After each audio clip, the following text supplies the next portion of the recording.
For the last 10 years, Meri Brown has allowed cameras into her life via sister wives, but she hasn't always been given a warm reception. Meri often came off as cold and a bit selfish when compared to the other three wives. As the first wife of Kody Brown, she presumed she would be held on some Mormon pedestal. But that is not how her life turned out. Instead, she was treated as the evil stepmother and discarded by the polygamous patriarch shortly after she divorced him for him to adopt Robyn Brown's children. Meri was left in the shadows for multiple seasons to live off love crumbs, but now she is making her comeback in an unusual way. Honestly, Meri has been talking a lot of asterisk for what feels like years.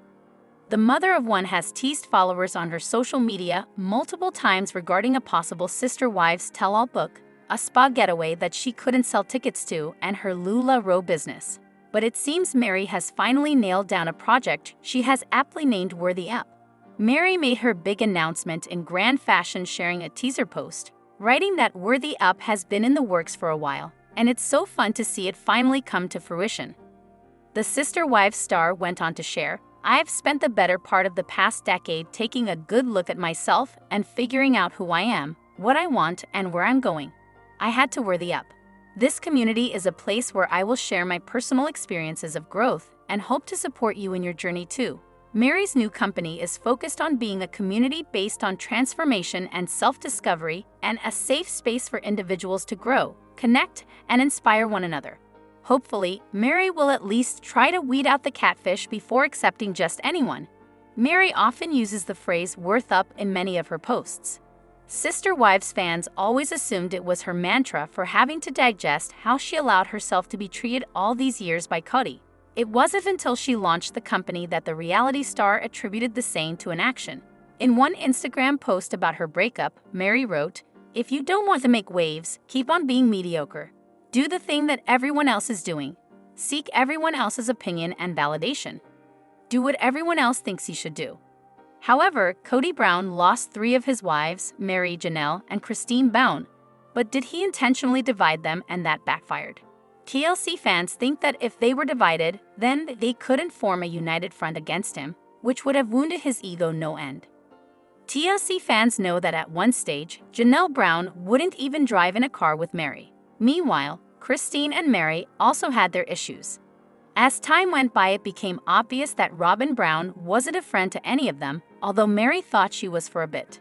Most TLC fans believe that Kody Brown's favorite wife, Robyn, just pretended to like Meri so she could play her like a puppet. Actually, the only wives who became friendly were Christine and Janelle, and that seemed to deepen more in Flagstaff. Interestingly, they were the first 2 to kick him to the curb. It seems like their spiritual husband could no longer control them. On Reddit, an OP floated an idea about the TLC patriarch that got a lot of engagement. Actually, it was very long, but the main points were: if he wants to be fawned over and to have sex every night, he needs to make each wife believe his marriage with her is the most special. If he's a teenage mean girl, he's going to do that by pitting the women against one another, so they only share and talk through him, so he could control it. That would also keep the women from wanting to pitch in and help or do things with one another's kids. I think he created so much of that chaos as a strategy. Kody Brown's adult kids, the TLC fan added, got the chance to compare stories and realized that their dad was talking out of both sides of his mouth depending on which wife he was with when he said it. However, Robyn Brown is still dealing with her nanny drama. Sister Wives fans claim she faked the whole ordeal. She might have lied about the nanny catching COVID. According to Sister Wives fans, Robyn Brown was caught in a lie. Some of them took to Reddit to discuss the nanny drama from years ago. They claim that she lied about the nanny coming down with COVID. The original poster watched an old episode about Ariella's birthday. Everyone had to test for COVID so they could celebrate together. Robyn revealed their nanny caught COVID. At the time, this brought up a question as to why Robyn and Kody Brown had a nanny. Christine Brown said the famous line, "What does the nanny do?" It didn't seem like they needed a nanny since they had a big family. The Redditor claimed she lied. This could have been Robyn Brown's way to distance herself from the family. She could have lied that she hired a nanny so they wouldn't get involved.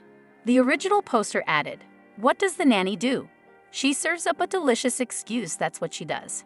No one else in the Brown family interacted with the nanny. At the time, Robyn claimed it was too dangerous for their family to gather around for Ariella's birthday. Other fans agreed that Robyn would do whatever it took to tear the family apart. Some even noted that it was weird for the nanny to get sick during that time. If the nanny had just been exposed to it, I'd believe that more. She actually had it and was coming over, supposedly working one-on-one with the children, and everyone tested negative. Seems unlikely, one fan wrote. Robyn Brown has been accused of distancing herself from the family. Sister Wives fans noticed this when she arrived at Garrison's funeral without her kids. Some fans think it's sad that Robyn is sheltering her kids. Did any of Robyn's kids attend Garrison's memorial? I don't see any of them in any of the pictures, one fan asked. Robyn shelters her children from everything and anything remotely uncomfortable. There's no way she would let any of them go, another user noted.